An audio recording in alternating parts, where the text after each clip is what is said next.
ऐकत होतो आणि मंत्री महोदयांनी देखील प्रत्येक प्रश्नाला अतिशय योग्य उत्तर दिलेलं आहे।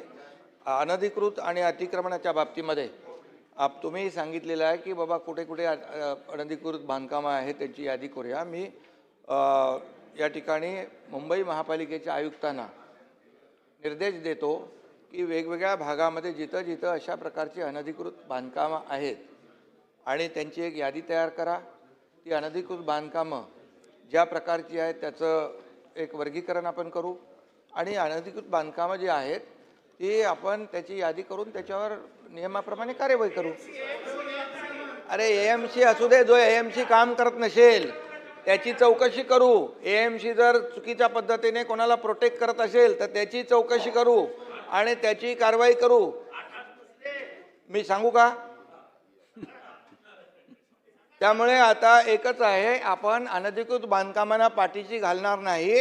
यासाठी जितेंद्र आव्हाडजी आपण क्लस्टर जी का भूमिका घेतली याचं कारणच ते की आतापर्यंत झालं आता त्याला अनधिकृत बांधकामाला फुल स्टॉप लागला पाहिजे।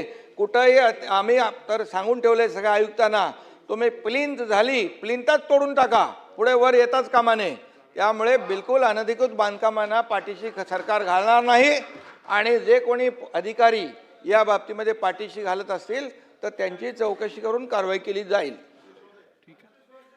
मंत्री महोदय, एक मिनिट। उपमुख्यमंत्री महोदय, एक विषयाकडे आपल्या सर्वांनी लक्ष द्यायची फार गरज आहे की फुटपाथवरती रस्त्यांवरती ज्या झोपड्या झालेल्या आहेत, जे काय अनधिकृत बांधकाम झाली आहेत त्या संदर्भात महानगरपालिकेची पॉलिसी आहे पीएपी, प्रोजेक्ट अफेक्टेड पर्सन म्हणून त्यांना आपण घोषित करतो आणि त्यांना आपण ऑल्टरनेट अकॉमोडेशन देऊन ते रस्ते आणि फुटपाथ रिकामे करतो, जे 2011 पर्यंतचे टॉलरेटेड आहेत ते।